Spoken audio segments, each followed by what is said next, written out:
All right, good morning. Welcome in 6:30, Friday, June 10th for another Friday safety focus of the week. We got a lot to talk about today, so we'll get started. This week's code of conduct is to don't overpromise or underdeliver. I don't know if Ben is on yet. But again, this is an important code item for us to really make sure we have good communication across all lines of operations and all of our corporate structure, to making sure that we're in line with our communication, our expectations, so we don't, overpromise or underdeliver. It's pretty straightforward. Actually, there you are. Ben, anything to add on it? Yeah, it's for the PMs too. Don't tell someone you can get a job done when it's unreasonable, right? So, and for the foreman when they're out there, don't tell somebody you're going to get something done on Friday if it's not really going to happen. Or make it happen. And if it is, you're going to have to make it happen. Yeah. Yeah. Great. Thank you. So 38 days without a recordable injury. Nice job so far this week. We got one more day, so let's not overpromise and underdeliver on our safety expectations. So let's make sure we start the day with a good JHA, communicate our hazards, and let's control them with our best practices. If you have any questions on best practices, please call Health and Safety, and we're here to help. I want to welcome in Austin Hunt real quick before we kind of pass everything over to Amy. Austin's here. Join Health and Safety on Monday. So Austin, if you want to add a couple things, feel free to jump in right now. How's it going? I'll be helping out Matt in safety. I just started on Monday, so I met a few of you, but for everyone else, I'm Austin. I'm excited about being here and looking forward to working with everyone. Yep. Thanks, Austin. Welcome, Austin. Thank you. All right, we have Amy with us at PT360, again, continuing our partnership with them regarding overall wellness, but ideally this really educational purpose on how our bodies work and how we can prevent and also follow best practices just ergonomically with our bodies. So Amy, you take it away. Good morning. All right, let's share my screen here.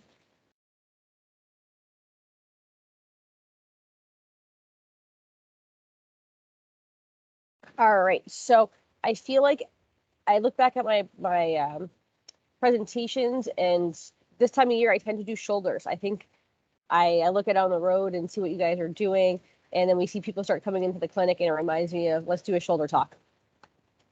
So my usual anatomy lesson, this is our shoulder. There's actually 4 joints in the shoulder that actually help the shoulder move. We usually think of your arm, so that's your glenohumeral joint, that's the one in the yellow, as the typical shoulder that we talk about when your shoulder hurts. That's a ball and socket joint. So all of you guys that are in construction, works like a typical ball and socket joint. That ball, which is the top of your arm, glides in that socket as your arm raises overhead. If it starts to translate up, you see that there's a little roof there. That's the blue, that's your AC joint. That can become a problem. If you're not moving at any of these 4 joints, problems can ensue. The typical one is your glenohumeral, your shoulder joint. AC joints are also a problem, especially in people that do a lot of overhead work. And then if you're not moving of your shoulder blade on your ribs, that's usually often due to trauma. The same thing with your SC joint. That's the joint as your collarbone comes into your sternum, that front part of your chest bone. Those tend to be a little bit more traumatic in nature. So it's not just the bones that allow our shoulders to work. The muscles are the ones that move our shoulders and move the bones around. Rotator cuff is the one everyone always hears about. Rotator cuff is here on the right. It's actually 4 muscles.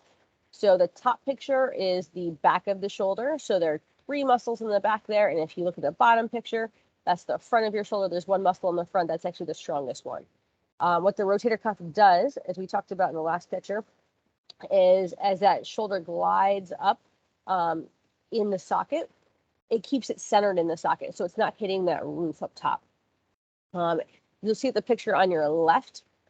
There's lots of stuff going on in this little space. So if we go back to the last picture, if you see the space between the ball and that AC joint roof, That's only about 1 centimeter of space. In that space, you have all 4 rotator cuff muscles going through there. You have your long head of your biceps tendon also coming through there. There's a lot of stuff happening in that area. So what I'm gonna have everybody do right now is either think about how high you can raise your arms up, or give it a shot if you're sitting at your desk or in your car, in your vehicle. If you raise your arms up, how high do they get? Do you get to the first picture to 90 degrees? Do you maybe get to your nose? Do you get to your ears or behind your ears? Good job, Matt. I see that. That looks good. What happens when you do that? Do your shoulders shrug? Do you feel any tightness or pinching or pain in your shoulders? Do you get a pinch partway through and then it goes away? That's what I see a lot of when you all end up in my clinic, is these tight shoulders. So what's the problem with a tight shoulder? Well, the problem is when you do all of this work. So you guys and girls all have to be very active in your jobs. And you often do multiple jobs. So even looking at this mechanic in the first picture, using maybe a lighter tool, but arms are at 110 degrees. What happens when you do that all day? Can those rotator cuff muscles sustain that position? Or do you start shrugging and pinching in that area? If those muscles get weak and you start shrugging and pinching, you start getting some tightness as well. Same thing in the bottom picture.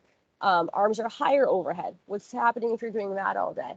Or if you look at the 2 pictures on the right, you might be using heavier machinery at lower angles of the shoulder. The shoulders are working. Again, the shoulders are getting potentially tight and stiff in different positions or overused in different positions. And that can lead to problems. So what causes the tightness in your shoulders? Repetitive movements and overload. I feel like I'm a broken record with this one because I feel like this causes most injuries, is repetitive movements and overload. Doing the same thing over and over again and not giving the shoulders enough rest can cause them to be weak and or tight, which is a muscle imbalance. Frozen shoulders, so surrounding your whole shoulder joint, that glenohumeral joint is a capsule. Especially as we get older, the typical risk is over 40, people over 40. That capsule gets really tight and the shoulder gets really stiff. It could be from an injury. It could also just kind of happen on its own. Degenerative conditions or weak muscles. This is probably what I see in this population the most, is you've been using your shoulders and your arms for a long time. You've had little injuries here and there. Those rotator cuff muscles, that long head of the bicep tendon, tend to get weak and they start to degenerate or wear away. They start to pinch into the top of that roof. And then we start to see pain and problems. And most people end up in our office when there's a painful problem. Those tight overworked muscles are arthritis. So people that have just been using their arms for a long time might have a genetic predisposition to arthritis. That's when you're going to start seeing that shoulder tightness and that pinching in those shoulders. Traumatic injuries are another one. So if you're looking at this picture on the bottom, if one of those gentlemen accidentally slipped holding that, whatever object he's holding there, and the other person had to catch that and was unexpectedly catching that, that can cause a traumatic injury to the rotator cuff or biceps and cause some stiffness in the shoulder. Falling on an outstretched arm impacted the shoulder. So again, if there's heavy machinery around, it hits you, you hit it, that can also cause some tightness and pain and stiffness in the shoulder. What do we do? The goal obviously is to stay out of my office. We always like to see everybody, but the goal is to maybe try to manage it yourself a little bit, that you don't end up in my office.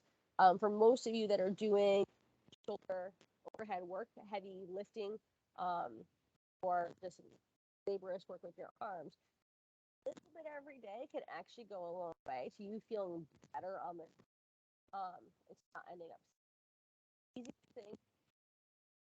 Having trouble hearing you. Yeah, I Let me think, see. Is that better? yeah. Okay. I was moving my hands around and the speaker must have been moving around too. Thank you. So doing some of these things, it could take you just a couple minutes in the morning. You've seen this pattern before. It's the massage, stretch, and strengthen your muscles or activate your muscles. I really like it because it goes by pretty quick. It's easy to remember and it hits all the spots that we need to hit. So again, 2 minutes of massage, hitting the major points that tend to get tight. So the pecs, the front of the shoulder, those rotator cuff muscles in the back, and those lats under your arm. Simply, having a tennis ball in your kitchen, doing this in the morning, or keeping a tennis ball in the car can actually go a long way. Oh, where did my rest? There we go. 2 minutes of stretching. So again, same muscles that we're hitting, getting those arms overhead and those tight muscles stretched out. And then just some really basic strengthening. This angel one that the first person's doing here, you don't have to do it against a wall. You could do it standing or sitting, but this is just actively moving those arms through that big range of motion that you might need through the day. And the bottom two are strengthening those muscles with some basic TheraBands. So those are things that you don't have to do all of these. You might just find that you need to do some of the stretching or some of the rolling or just some active mobility. You could do it in the morning or throughout the day, and that can be really helpful. They're coming with some skids of pipe. That's all I've got today. Thank you.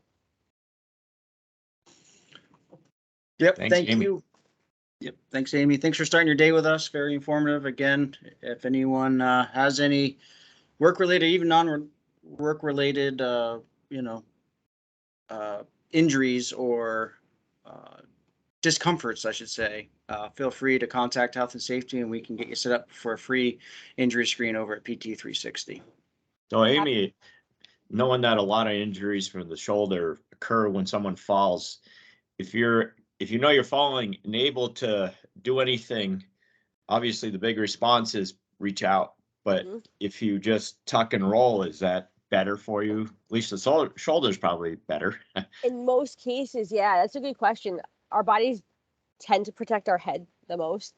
Starts putting out your arms kind of slows you down. That just puts the risk out of like a wrist, elbow, shoulder injury. The tuck and roll, you've got a lot more soft tissue to protect yourself when you do that. So tucking and rolling and allowing your body to almost to roll out of a fall is actually quite helpful. You'll see that in a lot of athletes that do that too. Yep. Yeah, that's easier to do in the winter when the ground's maybe softer and when you get big fluffy clothes on though. Yes, that is for sure. Yep. Okay, thanks, Amy. Thank you. Okay, I guess I'll take over. Okay. Yep. The right window here. Here we go. Do you see my screen? We do. Okay.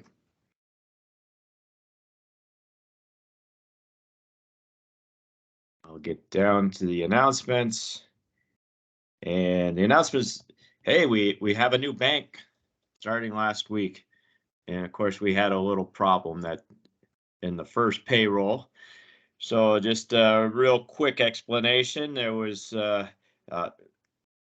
during the direct deposit process, the checks or the money was deposited twice in a lot of people's account. So that wasn't intentional, and we got it back mostly. I think there was a reversal, I guess, on the next business day. So if you have any question or there was any residual impacts because whatever you maybe spent money that you thought was there but didn't, and you got any overdraft charges or anything like that, the bank has indicated to us that they would cover those costs and those kind of issues. So if there are any residual problems, impacts to you, certainly let the accounting department know. And let's see, I get oops, going a little too far. Get to the headline here. Of course, last week we talked about Mike Colby, and then earlier this week there was Joe DiMartino that passed away. Joe and Mike will certainly worked for many years together. I believe Joe probably left around the early 2000s, so he's been retired for quite some time. And the picture on the right is Joe walking along with the R100 trencher, and we would expect that looks like Carl Lockerbie, who passed away last year, and then Howard Perizzo, I believe. Is that right, Ben? That Howard there? Yeah, that's Howard, and Howard also passed away.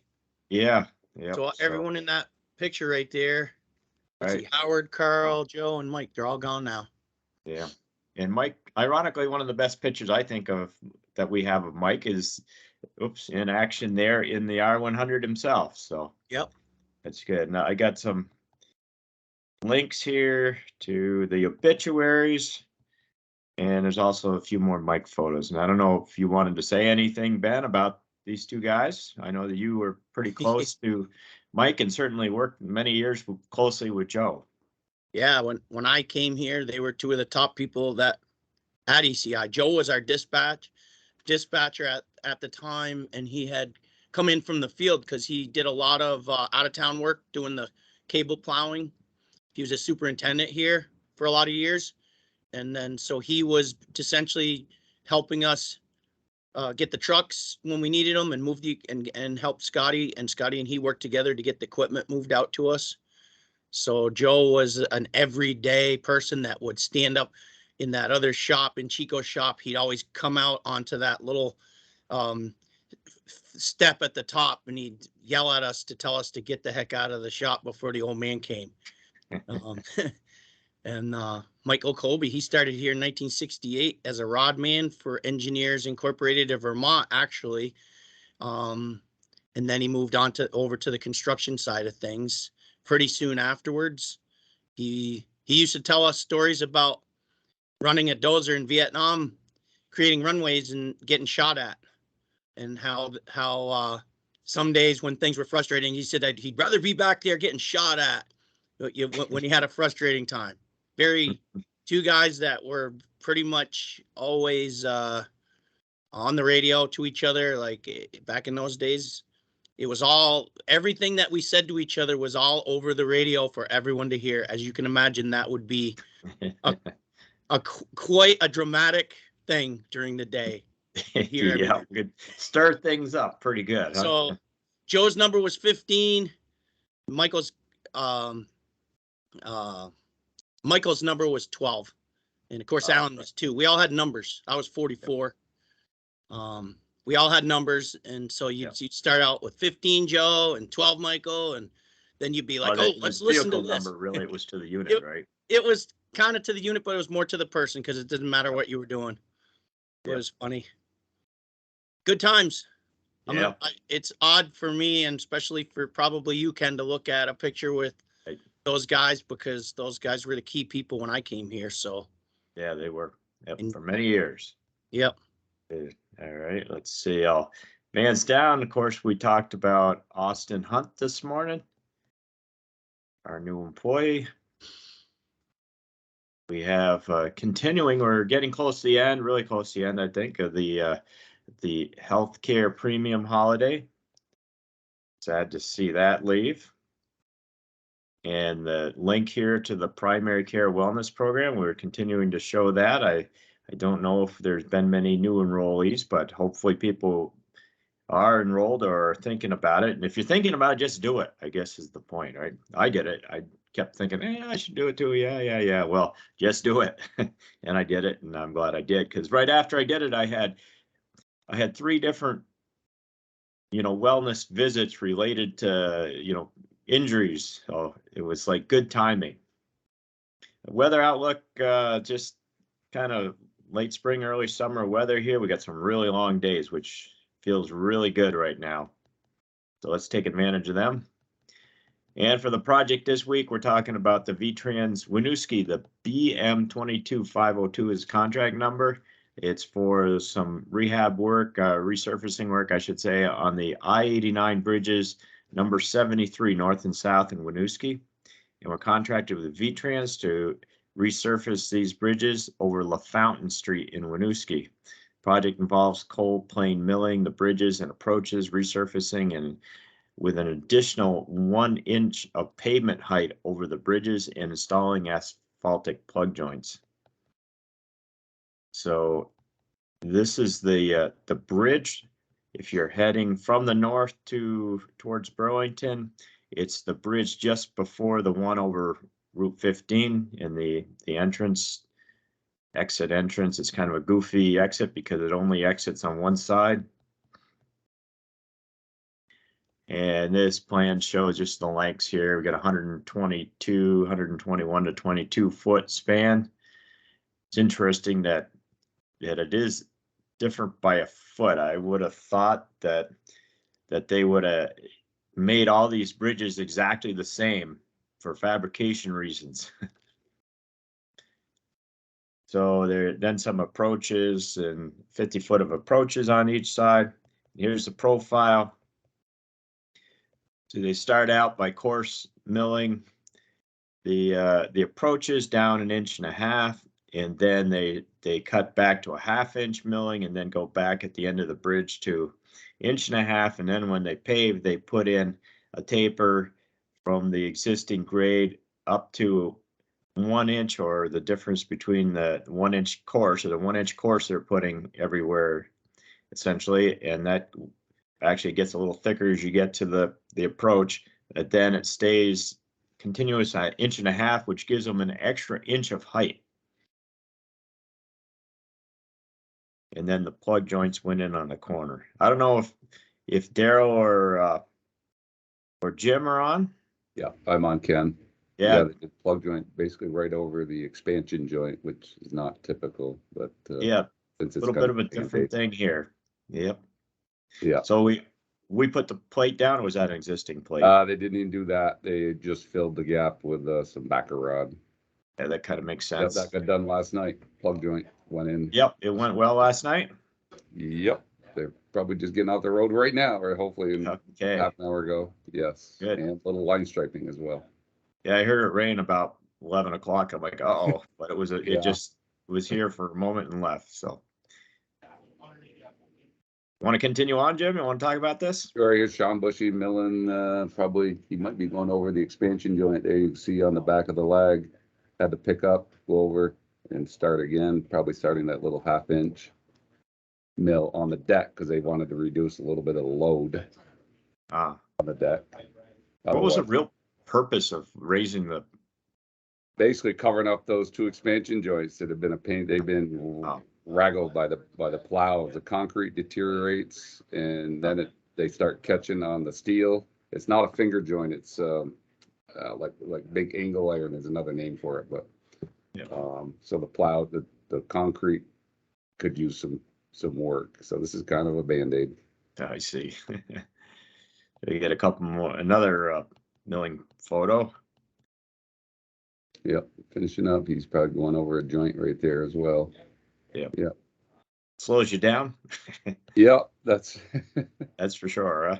yeah. We just used a small mill too, since it was such a small area and easier to maneuver around. Right. And here's just some sweeping, cleaning up, getting Yep. prepping for. We actually, there was some plug joint that they had installed on either side of the joint as kind of they thought it might protect the concrete collars, but we ended up having to kind of peel that out. And I think the next photo shows sort of paving a little shim base in on each side prior Right, yep. to the right here. Yep, there you go. Pulled out some of the old plug joint that they had installed as another Band-Aid. Yep. And I think the next photos are paving it in. Paving. Yeah. There you go, Sean Lucier. Yeah. Those balloons really give great light. They do. They work well. They kind of disperse it so it's not intense, Mm-hmm. Right. irritating. Yep. Getting ready to take off. Probably the Yep. first Right on pass. the Yep. That's the travel lane, and then the shoulder is on the right hand side of Mike. Let me see.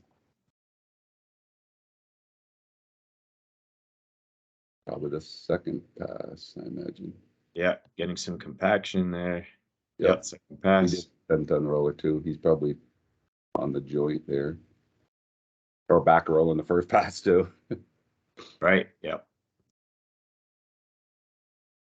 I think this last one is, I guess there's gonna be a few more of these, Jeremy was telling me. yeah. Oh, they seem like pretty quick fixes. It's just as too Yeah. bad it has to be done at night. 4 nights, actually 3 nights. 2 nights of milling and paving, and we did all the plug joint last night, and Yep. one straight that. So Quick hitter. you put the emulsion down on the, well, that's asphalt anyway. I was thinking that's not really Yeah, it's not concrete. concrete. No, there was still some pavement left.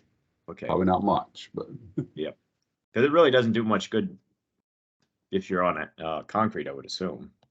no. It's just about asphalt to asphalt surface. Yeah. Okay, that's what I got. And then Oh, Have an old picture here. Maybe Ben, you can tell us Oh, when boy. this was and where it was. I was thinking it might be the shop. That's the middle courtyard at IBM behind 970. Oh, it is IBM. 70, yeah, that's up by the I yeah, that's thought I gotta be the could. north end of the courtyard. That's looking Okay. in, I think. Yeah, that's Yeah. over at IBM, definitely. I got my badge on. Mike doesn't, Oh. of course, because we were supposed to wear them all the time and he didn't. Oh, But that's probably, I think that's 1994, because that was the job he and I did together when Jordan was born. So that's Ah. probably the spring of 1994. yep. Wow, that's 94. That's like Yeah, we did a lot of 28 years ago. yeah, we did a lot of cool jobs over there. Yep. He was an animal. I'll tell you, that guy, he was tough. Back in that day right there, he was probably at his prime. Yep. He had the knowledge. He could figure a lot. I learned a lot. He figured a lot of. He could figure out a lot of things on the fly. Yep. Good. One thing about Mike, he was probably one of the most company-minded people. He complained a lot about things because he was frustrated when they didn't go well. But he thought about his jobs like 24/7. He and I, we did a job where we had a leak in a water line, and we both lost sleep over it, trying to figure out where this leak was. And one morning he came in after like 4 days of hunting for this water leak, and he said, I had a dream last night and I know where the leak is. And he was right. We dug up, I think it was a dresser coupling, and the guys had gone to lunch that day and they didn't finish tightening it. Oh, But he thought about the job. don't ever go to lunch without finishing the joint. That's right. Yep. Yep. But he did. He cared about this place no matter what, day or night. We did water breaks together, he and I, because we were the only ones that would answer the phone. Right. I did water breaks with him. We hauled our own equipment and did our own stuff. And when something broke down, we'd call Larry Raymond and he'd come and help us. Yep. Yep. Good. All right. Thanks, Ben. Thanks, you. Jim, for the help on the presentation, and thanks, Matt. Everybody have a safe day out there. you too. Thanks.